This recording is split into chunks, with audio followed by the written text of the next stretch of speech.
No ano passado, no Brasil, a Justiça recebeu 3 milhões de processos trabalhistas, uma das maiores quantidades do mundo. Quase todas as vezes em que um juiz do trabalho atua, está diante de uma fraude trabalhista. Toda vez que o trabalhador vai à Justiça postulando o direito que foi sonegado durante o seu período de contrato de trabalho, ali há uma fraude. Muitas vezes a fraude repercute na sua própria vida. O trabalhador que é alvo da fraude, ele tem a sua vida também colocada em risco.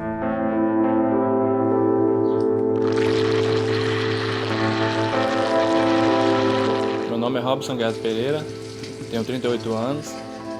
Eu perdi meus braços, fui eletrocutada no acidente de trabalho.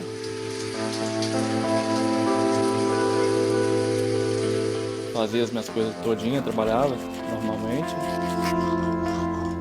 Robson era trabalhador terceirizado da Excelsa, concessionária de energia do Espírito Santo.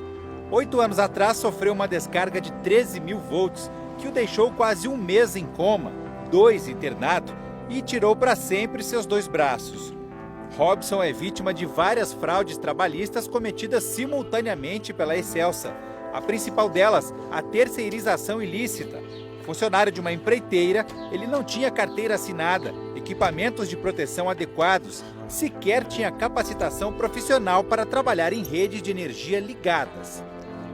Eu perdi os braços, mudou totalmente minha vida. A Excelsa atualmente responde a mais de 700 processos na Justiça do Trabalho. Além do movido por Robson, outro é de Fabrício, que perdeu um braço e uma perna em um acidente. A descarga foi de quase 7.000 volts. Foi enviado 2 equipes para o mesmo serviço, sem que nenhuma tivesse conhecimento disso, né? Quando comecei a executar o serviço no poste, a segunda equipe, digamos assim, que recebeu a ordem de serviço depois de mim, foi para lá e fechou a chave. E ligou a chave, na hora que eu estava com a mão no cabo. A sensação é de dormência, uma dormência com um pouco de dor. No Brasil, infelizmente, quando a gente fala em terceirização, na verdade a gente está falando de, regra geral, precarização das relações de trabalho. Podemos usar a expressão bucha de canhão, entendeu? Porque é para fazer o mesmo serviço, que é o objetivo fim da empresa, mas nas situações de risco coloca um empregado que custa menos ou um empregado menos preparado, até porque os próprios empregados da Excelsa muitas vezes se recusam a fazer os serviços de risco que os empregados das empreiteiras não podem se recusar. No Brasil, 8 em cada 10 acidentes de trabalho registrados ocorrem com trabalhadores terceirizados. Além de correr mais riscos, eles ainda ganham quase 30% menos, trabalham mais horas e duram menos tempo no emprego. O treinamento deles é maior, equipamento de trabalho, digamos assim, ferramental, veículo, tudo é melhor, porque eles têm que dar um exemplo. Apesar de ser o mesmo serviço que você executa, igual ao deles, mas como você é de uma empreiteira, não interessa.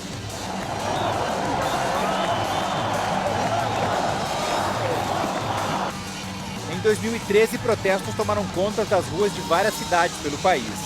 O Rio de Janeiro registrou alguns dos mais violentos. No meio deles, Lina Soares, 24 anos. Ela foi enviada às ruas para cobrir as manifestações como se fosse uma repórter profissional, mas não é. Lina era estagiária de jornalismo da nova geração de televisão, a NGT. Sim, eu realizei uma manifestação, foi até na manifestação que Santiago Andrade veio a falecer. Eu fiquei presa dentro da estação da Central do Brasil, com bombas, pessoas correndo. E eu tive que fazer essa matéria mais um colega, mais 2 estagiários, uma menina da produção e o cinegrafista. De acordo com essa procuradora, o estágio irregular é outra fraude bastante comum. As empresas utilizam o estagiário não como aprendiz, mas para substituir a mão de obra profissional a um custo bem mais baixo. Só há o pagamento de uma bolsa auxílio e do vale transporte. O estágio ele não tem vínculo de emprego. É diferente de um trabalho normal em que há o vínculo de emprego e a garantia de todos os direitos desse trabalhador. Eram 2 formados para 15 estagiários. O estágio, na verdade, ele é um ato educativo, que deve ser realizado como complementação do ensino e da aprendizagem para preparar o estudante para o mercado de trabalho. Eu não sei se eu fazia as coisas certas em relação à TV, porque como a gente fazia tudo sozinha, a gente acabava fazendo coisas erradas. Um levantamento do Ministério Público do Trabalho encontrou mais de 11 mil autuações por fraudes trabalhistas apenas no ano passado. Graças a empregadores que estão sempre agindo contra a lei, o Brasil ainda ocupa uma incômoda posição entre os líderes mundiais do desrespeito aos direitos do trabalhador. Ele, para o empregador, é um elemento a mais, é uma coisa, é uma mercadoria. Ele apenas utiliza o trabalhador como uma forma de ter um ganho maior. E se esse ganho se traduz numa perda de direito trabalhista, ele realmente não se importa. Nós temos que ter incansavelmente formas mais efetivas e mais diretas de combater as fraudes na relação ao trabalho. E conseguimos, apesar de toda a dificuldade, apesar da possibilidade que um fraudador tem de criar fatos e situações diferentes e novas, nós também temos condições de criar e buscar formas novas de combater as fraudes na relação ao trabalho.